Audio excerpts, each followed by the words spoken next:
जय हिंद। एक खबर इंडिया न्यूज पोर्टल का विशेष शो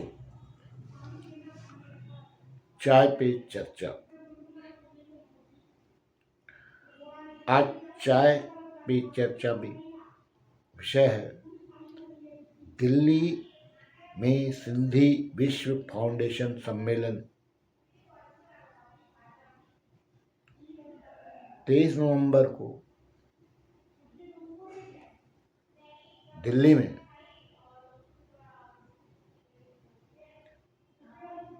सिंधी सम्मेलन हुआ। तमाम दिल्ली की जितने भी सिंधी नेता हैं प्रतिष्ठित, सबने इस सम्मेलन में भाग लिया।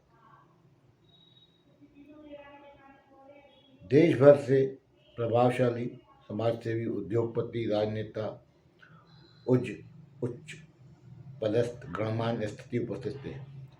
अपने आप में ऐतिहासिक मंच था। सिंधी समाज के विकास, शिक्षा, संस्कृति, आने वाले भविष्य की दिशा को लेकर अनेक महत्वपूर्ण प्रस्ताव पारित हुए।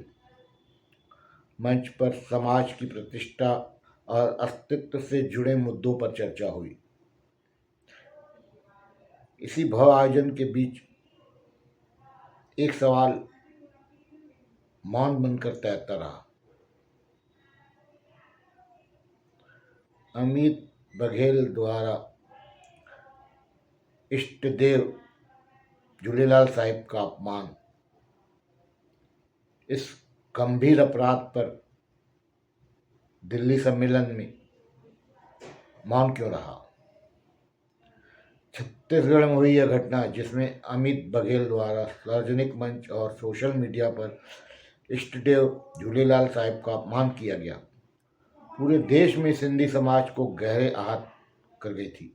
इसी प्रतिक्रिया भारत के कई राज्यों में दिखाई दी थी। देश भर में FIR दर्ज हुई। धरने हुए समाज के सभी वर्गों ने इस धार्मिक असहिष्णुता की श्रेणी में माना। छत्तीसगढ़ पुलिस ने इस मामले दर्ज किया, छापेमारी की, आरोपी की गिरफ्तारी पर इनाम तक 5,000 घोषित किया, लेकिन आज तक गिरफ्तारी नहीं हो सकी।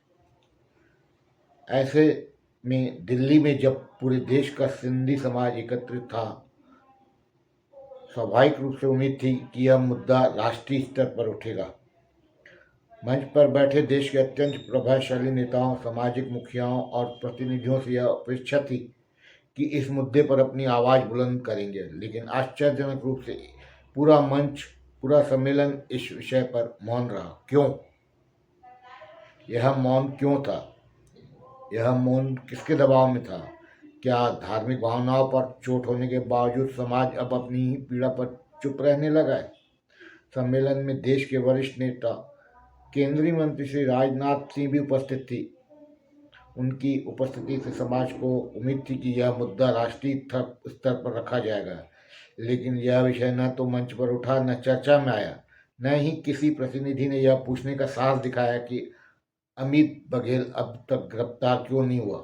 सवाल यह भी है, जब एक युवक धार्मिक अपमान जैसा गंभीर अपराध कर देश भर में FIR झेल रहा है और गिरफ्तारी से बचता फिर रहा है, तो ऐसे व्यक्ति पर कार्रवाई को लेकर राष्ट्रीय सम्मेलन भी चुप क्यों हो गया? सिंधी समाज का इतिहास साहस और सत्य के लिए खड़ा होने का रहा है। हम वह समाज हैं जिसमें देश को व्यापार, संस्कृति, शिक्षा, दान, आध्यात्मिक मूल्यों की पहचान दी है।